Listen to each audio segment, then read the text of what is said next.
firman-Mu. Dan ketika kami mendengar firman-Mu, kami boleh mengerti, kami boleh pahami setiap apa yang kami dengar, dan kami boleh lakukan dalam hidup kami hari lepas hari. Engkau berkati hamba-Mu yang tidak punya pengetahuan ini. Engkau perlengkapi dengan hikmat yang daripada Tuhan, sehingga hamba-Mu hanya menyampaikan isi hati Tuhan saja. Terima kasih segala hal yang ini mengganggu kami. Ketika kami mendengarkan kebenaran firman, kami usir, kami tolak patahkan dalam nama Tuhan Yesus. Biarlah kuasa Roh Kudus-Mu yang menguasai hidup kami bahkan ruangan ini. Terima kasih, ini pemberitaan firman-Mu dari awal hingga akhirnya kami serahkan ke dalam tangan Tuhan. Dalam nama Tuhan Yesus kami siap mendengarkan firman-Mu. Haleluya. Amin. Amin. Jemaat Tuhan, saya persilakan untuk kembali. Shalom. Shalom. Shalom. Shalom. Apa kabar? Puji Tuhan, luar biasa, kabar baik. Yes, yes, yes. Haleluya. Hari ini merupakan hari Minggu, ya. Merupakan tanggal 27, ya. Tanggal 27 hari ini di bulan November.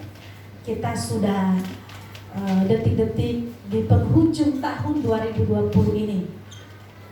Ya, tak terasa semua terlewati, semua hal sudah kita lewati di sepanjang tahun ini. Ada berbagai hal yang kita alami dalam kehidupan kita, baik hal dalam keuangan, dalam pekerjaan, dalam kehidupan rumah tangga, dalam sekolah kita, usaha kita, semuanya sudah kita jalani di tahun ini, kurang lebih 11 bulan. Tetapi segala hal yang kita alami, segala hal yang kita sudah jalani, itu semua terlewati oleh karena pertolongan Tuhan dalam hidup kita. Amin. Haleluya. Tema kita dalam bulan ini, yang mungkin terakhir di minggu ini, tentang hidup karena percaya. Kita hidup karena kita percaya kepada Yesus. Kita hidup karena kita mempercayakan hidup kita sepenuhnya di hadapan Allah. Pada minggu kedua yang lalu, saya menceritakan bahwa menyampaikan firman Tuhan tentang Bapak Abraham. Ketika di sisi yang sudah pergumulan yang cukup berat, harta warisan sudah banyak, sudah mulai bimbang, sudah mulai khawatir, siapakah yang mewarisi harta warisanku ini? Nanti yang mewarisi adalah pembantu saya yang bernama Eliezer. Tetapi Tuhan berfirman kepada Abraham bahwa bukanlah orang lain yang menjadi ahli warismu, tetapi anakmu sendiri yang menjadi ahli warismu. Dan Abraham percaya itu, sehingga apa yang dia percayai tergenapi dalam kehidupannya. Bapak Abraham sudah menjadi bapak orang beriman bagi kita, bapak orang beriman, dan sudah mewariskan iman kepercayaannya itu kepada kita sampai saat ini. Kita percaya kepada Kristus, itu semua sudah diwariskan dari kepercayaan Bapak Abraham kepada Allah. Sampai kenapa kita bisa percaya kepada Yesus. Pada pagi hari ini jemaat Tuhan, kita masih berbicara tentang tema yang sama, hidup karena percaya. Dan masih dalam ruang lingkup tokoh yang sama yang kita akan bahas hari ini tentang Bapak Abraham. Mari kita buka dulu Alkitab kita dari Kejadian 22 ayat 1 sampai 8. Kejadian 22 ayat 1 sampai 8. Kalau sudah dapat semuanya, nanti kita akan baca secara silih berganti. Dan jikalau tidak ada Alkitab, boleh membaca di layar yang sudah ditampilkan. Kepercayaan Abraham dipuji. Setelah semuanya itu, Allah mencoba Abraham Ia berfirman kepadanya, Abraham. Lalu sahutnya, iya Tuhan.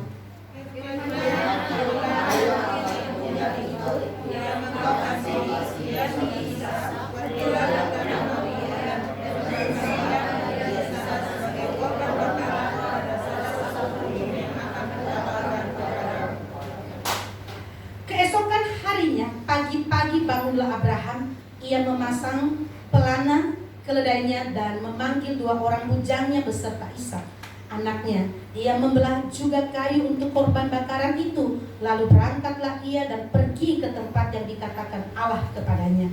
Ketika pada hari ketiga Abraham melayangkan pandangnya, kelihatanlah kepadanya tempat itu dari jauh.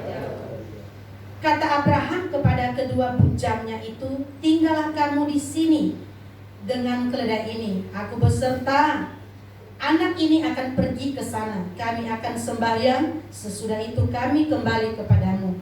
Lalu Abraham mengambil kayu untuk korban bakaran itu dan memikulnya ke atas bahu Ishak anaknya, sedang di tangannya dibawanya api dan pisau. Demikianlah keduanya berjalan bersama-sama. Lalu berkatalah Ishak kepada Abraham ayahnya, Bapa. Sahut Abraham, ya anakku. Bertanyalah ia, di sini sudah ada api dan kayu, tetapi kemanakah anak domba untuk korban bakaran itu? Sahut Abraham, Allah yang akan menyediakan anak domba untuk korban bakaran baginya, anakku. Demikianlah keduanya berjalan bersama-sama. Amin. Ya, kalau di perikopnya di sini sampai ayat 19, kita sampai ayat 8 aja. Hidup karena percaya. Ya, tema kita sudah baca ya. Sebelumnya Abraham ada dalam kekhawatiran siapa yang mewarisi. Tuhan sudah memberi ahli waris itu kepada Bapak Abraham. Nah, ketika Tuhan sudah memberi ahli waris itu, ada satu lagi guncangan yang ia hadapi. Tuhan meminta apa yang sudah dia miliki, yang ia cinta itu, Tuhan meminta kembali. Bagaimana respon Bapak Abraham ketika yang dia minta dalam penantian yang cukup lama, diminta kembali? Bagaimana responnya terhadap permintaan Tuhan kepadanya? Ya, secara manusia kalau kita, mungkin dilema juga bagi kita. Ini sudah dikasih, diminta lagi. Aduh, mana ini lagi yang paling aku sayangi. Tapi apa respon daripada Bapak Abraham terhadap permintaan Tuhan ini kepadanya? Kita mau belajar bersama-sama. Dari ayat 1 sampai ayatnya yang ke-6. Setelah semuanya itu Allah mencoba Abraham. Ia berfirman kepadanya, Abraham. Lalu sahutnya, ya Tuhan. Firman-Nya, ambillah anakmu yang tunggal itu yang engkau kasihi, yakni Ishak. Pergilah ke tanah Moria dan persembahkanlah dia di sana sebagai korban bakaran pada salah satu gunung yang akan kukatakan kepadamu. Ini kalau kita baca dari ayat 1 sampai 6, respon yang dimiliki oleh Bapak Abraham terhadap permintaan Tuhan ini, dia merespon dengan baik. Dia respon apa yang Tuhan minta, apa yang Tuhan sampaikan kepadanya, dia respon dengan baik.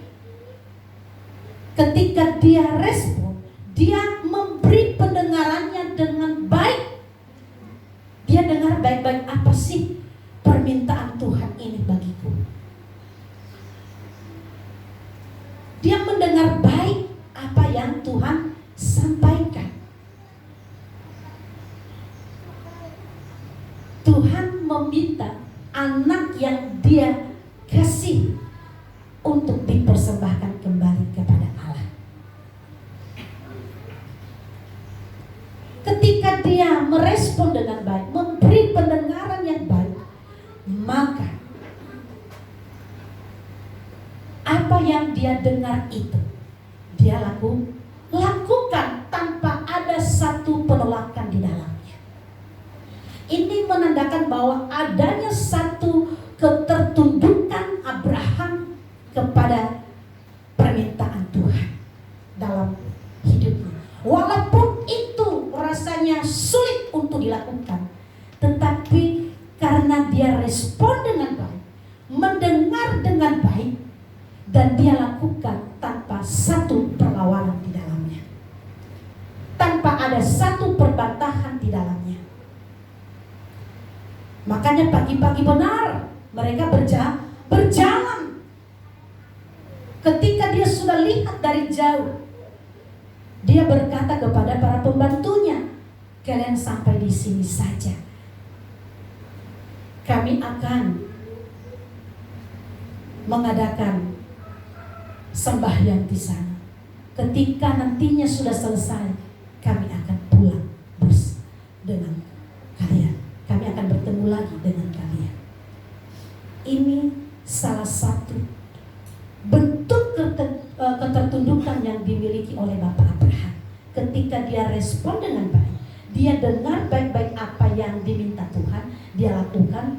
Makanya supaya tidak ada gangguan ketika dia sedang sembahyang kepada Tuhan, sedang beribadah kepada Tuhan, maka para pembantunya dia suruh tinggal.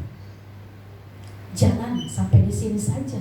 Kenapa? Ketika lagi nanti konsentrasi beribadah di hadapan Tuhan, mau disembelih, takutnya ada yang berkata, jangan Tuhan, pasti akan teriak. Tetapi supaya tidak ada yang mengganggu, maka dia berkata, sampai di sini saja. Nah, satu hal yang perlu kita pelajari di pagi hari ini, jemaat Tuhan yang terkasih. Terkadang dalam kehidupan kita ada satu hal yang mungkin cukup kita sayangi, cukup kita cintai di dalamnya. Mungkin ada yang diminta untuk mempersembahkan itu, tetapi seringkali kita, aduh jangan Tuhan, sayang. Ya mungkin contoh paling terdekat kalau kita memberi persembahan kepada Tuhan, mungkin ada beberapa lembar uang kita yang sudah mulus, ya, mulus di dalamnya. Tetapi aduh sayang kalau yang mulus-mulus ini saya kasih persembahan. Udahlah, saya lihat dulu lah yang setengah mulus, aku simpan dulu ini yang mulus, soalnya enak untuk dipandang. Saya kasih dah ini yang setengah mulus. Jadi kita kasih yang setengah mulus, yang mulus-mulusnya kita simpan di dompet, di tas. Nanti kita lihat lagi, cakep banget dah ini uang, mulus dah tanpa noda. Nah, itu mungkin contoh yang terdekat dalam kehidupan kita. Karena kita sangat suka sama uang itu, kita sangat senang dengan kemulusannya. Tetapi Bapak Abraham, ketika diperhadapkan dengan persoalan yang memang cukup tidak bisa diterima ya secara akal sehat kita, aduh masa iya sih Tuhan, Tuhan sudah kasih, minta lagi. Apakah ada yang lain yang diminta kepada saya? Kenapa harus anak saya yang diminta? Tetapi Bapak Abraham melakukannya dengan sungguh-sungguh. Dia tunduk terhadap permintaan Tuhan kepadanya. Dia tidak menolak apa yang diminta Tuhan kepadanya.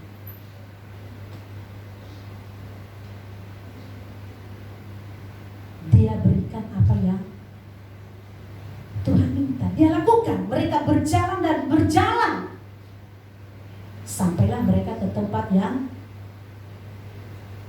dituju. Tanpa ada satu halangan di dalamnya. Dalam kehidupan kita sebagai umat Tuhan di tempat ini, adakah yang paling kita pegang dalam kehidupan kita yang sangat berharga, yang sulit untuk dikeluarkan, dan itu diminta. Apakah kita mau memberikan hal itu? Yang mungkin semuanya dilema bagi kita, pergumulan berat bagi kita. Jangan deh, kalau yang lainnya boleh mah Tuhan, tapi kalau yang ini jangan. Tetapi Bapak Abraham memberikan contoh bagi kita bahwa apa yang terbaik yang kita miliki, jangan kita segan-segan untuk memberikannya. Amin. Karena segala sesuatunya Tuhan sudah melihat dan menyediakan apa yang terbaik untuk kita. Inilah respon daripada Bapak Abraham. Dia respon dengan baik. Dia dengar baik-baik. Kenapa dia memberi pendengaran yang baik? Supaya dia tidak salah mendengar. Tuhan meminta yang ini, dia lakukan yang beda. Makanya ketika kita sedang mendengarkan sesuatu, kita harus dengar baik-baik supaya kita tidak salah melakukan.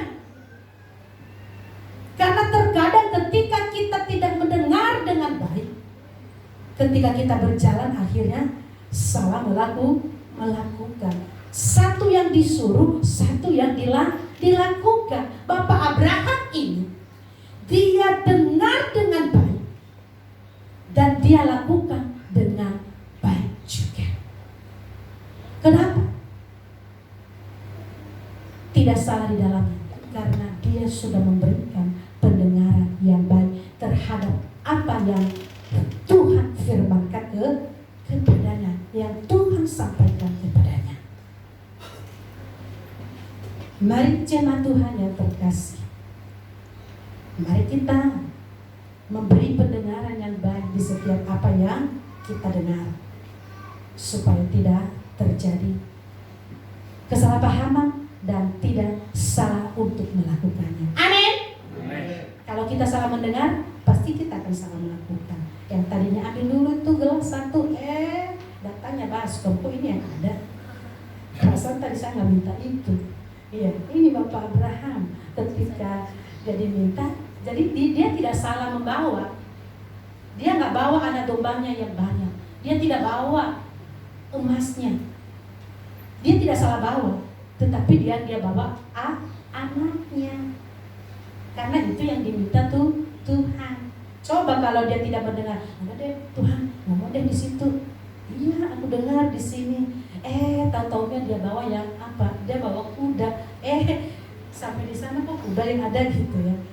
Tapi Bapak Abraham mendengar dengan baik sehingga dia tidak salah membawa. Dia tidak salah melakukan. Nah, mari jemaat Tuhan yang terkasih, mari kita respon dengan baik, kita dengar baik-baik dan lakukan sesuai dengan petunjuk, sesuai dengan permintaan. Amin. Apa yang diminta ya para hamba Tuhan yang sudah ditabiskan minggu yang lalu. Nah, ini perjuangan kita dalam mengiring Tuhan. Jangan sampai salah bertindak. Nanti karena mintanya kita mau ke Cirebon, kita buru-buru, kita datangnya ke Lebak Bulus. Ibu mau kemana? Mau ke Lebak Bulus? Enggak, kita mau ke Cirebon, kok nggak bawa perlengkapan? Nah, karena tidak tidak memberi pendengaran yang baik, akhirnya salah jalan, perjalanannya beda. Yang satunya maunya ke Cirebon, yang satunya ke Lebak Bulus, karena Lebak Bulus lebih dekatan gitu. Jadi seperti itu ya jemaat Tuhan yang terkasih. Mari kita memberi respon setiap apa yang kita dengar dengan baik. Jangan marah dulu, kita respon dengan baik, kita dengar dengan baik, dan kita lakukan sesuai dengan arahan yang ada. Amin. Hal yang kedua, apa sih? Bagaimana respon dari Bapak Abraham? Di ayat yang ke-7 dan 8. Lalu berkatalah Ishak kepada Abraham ayahnya, Bapak, sahut Abraham, ya anakku. Bertanyalah ia, di sini sudah ada api dan kayu, tetapi di manakah anak domba untuk korban bakaran itu? Sahut Abraham, Allah yang menyediakan anak domba untuk korban bakaran baginya, anakku. Demikianlah keduanya berjalan bersama. Di ayat yang ke 7 terjadi sebuah percakapan antara ayah dan anak. Ya, terjadi percakapan antara mereka. Ini Pak, kita udah sampai di sini, udah ada api dan sudah ada sudah ada kayu api semuanya. Kok nggak ada yang lain gitu? Tetapi di ayat yang ke-8, dengan penuh imannya, dengan penuh kepercayaannya, dia menjawab anaknya, Tuhanlah yang menyediakan domba persembahan itu baginya. Tuhanlah yang menyediakan. Karena Isa juga sudah mulai gelisah. Ini siapa ini? Mana nih? Ini kita sudah ada apinya, sudah ada kayu, semua perlengkapan persembahan sudah ada, tetapi yang mau dipersembahkan belum ada. Wajar seorang anak bertanya kepada orang tuanya, kepada bapaknya, kepada ayahnya. Contohnya kalau kita mau jalan-jalan pasti ditanya juga, kita mau naik apa? Kok kita udah di sini aja?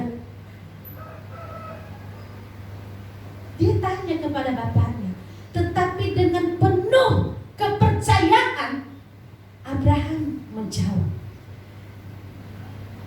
Tuhanlah yang menyediakan. Tanpa ada satu kebimbangan, tanpa ada satu keraguan dalam jawabannya itu, dia meyakinkan kepada anaknya, Tuhanlah yang menyediakan.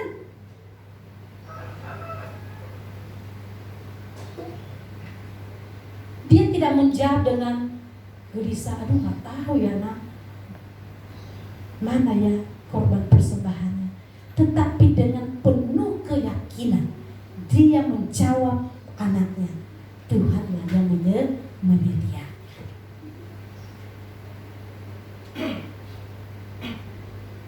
Jemaat Tuhan yang terkasih, saat ini kita sudah di penghujung tahun 2022. Tahun depan banyak sudah diprediksi bahwa akan terjadi resesi, akan terjadi kesulitan ekonomi yang sangat memburuk.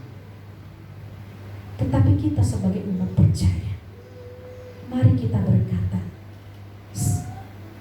saya akan menghadapi, akan memasuki tahun 2023. Tuhanlah yang menyediakan segalanya. Amin. Walaupun kita bertanya dulu, bagaimana pekerjaan saya belum ada ini, ininya belum ada, pergumulan demi pergumulan kita hadapi. Tetapi dengan iman yang kokoh kepada Kristus, Allah yang menyediakan. Inilah yang disampaikan Abraham kepada anaknya. Allah yang menyediakan. Jangan ragu, jangan gelisah di dalamnya dengan apa yang kita persembahkan. Tuhanlah yang menyediakan itu. Ketika berjalan, ternyata detik-detiknya malaikat Tuhan berkata, Abraham, jangan kau apa-apakan anak itu. Kalau kita baca selanjutnya, Abraham mendengar lagi, oh ternyata sudah ada domba dekat mereka, sudah tersedia. Di dalam kebimbangan kita dalam mengiring Tuhan, dalam kepercayaan kita kepada Tuhan, mungkin kita sudah mulai ragu, bagaimana ini menjalani hidup ini. Mari kita berkata, Tuhan yang menyediakan semua yang kami perlukan. Amin. Kurang semangatnya. Amin. Haleluya. Katakan Bapak cek benar. Haleluya, puji Tuhan, haleluya.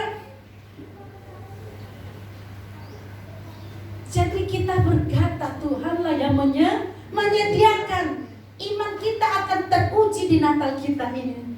Jemaat Tuhan yang terkasih, bendahara Natal kita sudah share minggu kemarin di grup panitia, kurang lebih 4 juta dana yang sudah masuk. Sementara kita Natal tanggal 18, dan dana yang kita butuhkan jemaat Tuhan yang terkasih sebesar 36 juta. Iman kita dipertaruhkan di dalamnya. Tercukupikah nantinya dana Natal yang kita butuhkan saat ini?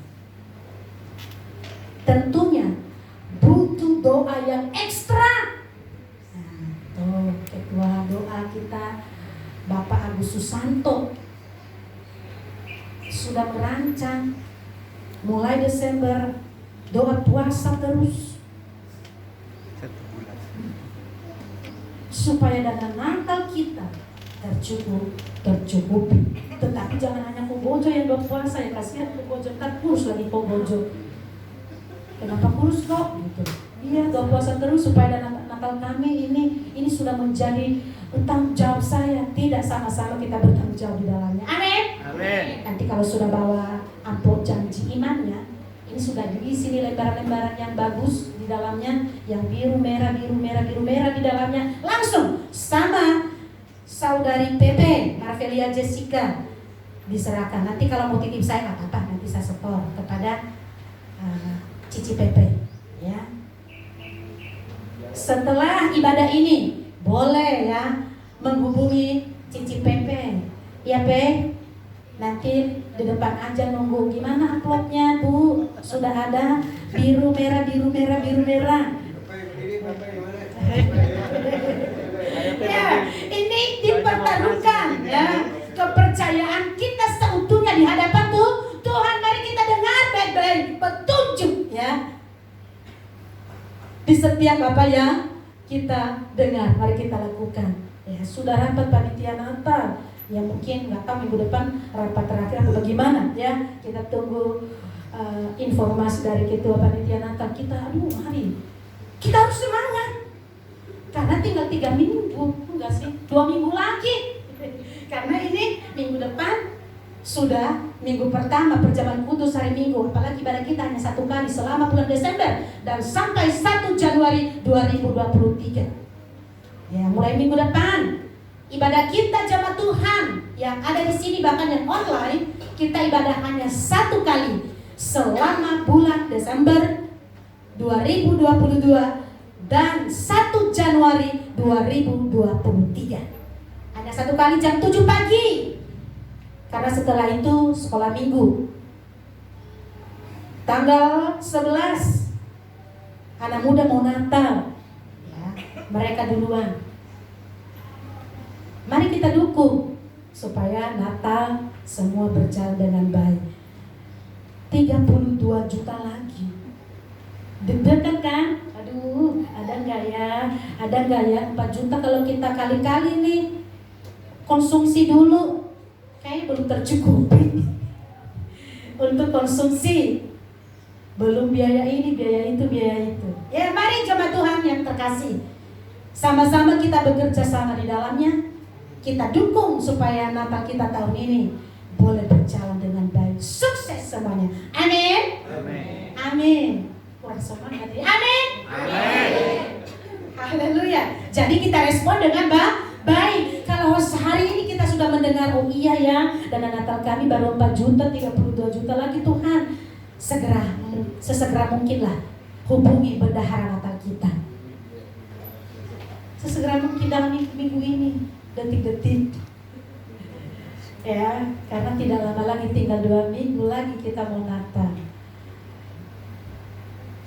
Kita respon dengan baik, kita dengar dengan baik, kita lakukan dengan baik. Apa hasilnya? Hasilnya ketika kita sudah lakukan itu, hasilnya Tuhan sediakan apa yang kita butuhkan. Itu hasil daripada respon yang baik di ayat yang 8 ya. Saya baca sekali lagi, kita baca bersama-sama ayat 8 dulu. Kita baca bersama-sama 3 mulai.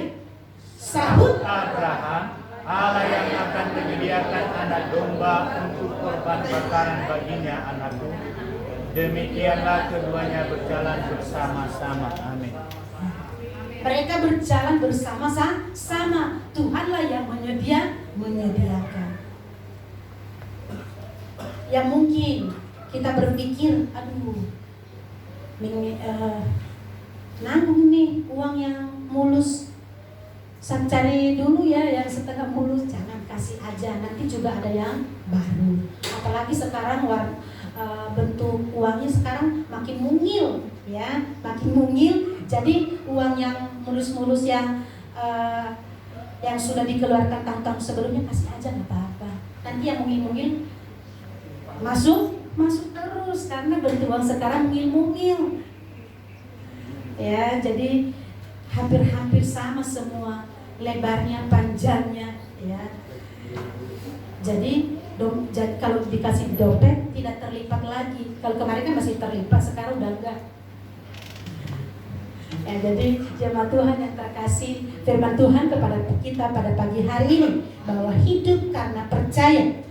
Mari kita respon dengan baik, dengar dengan baik, lakukan sesuai dengan perintah atau aturannya.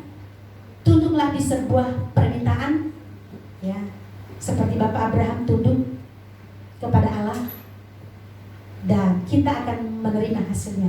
Tuhan menyediakan segala sesuatu yang kita perlukan. Sudah terlewati tahun ini, buktinya semua Tuhan cukupkan, tidak berkekurangan, cukup setiap harinya. Kita yakini juga walaupun sudah diprediksi akan terjadi kesulitan ekonomi, tetapi kita yakini Tuhan yang menyediakan apa yang kami perlukan. Amin. Amin. Amin. Amin untuk firman Tuhan.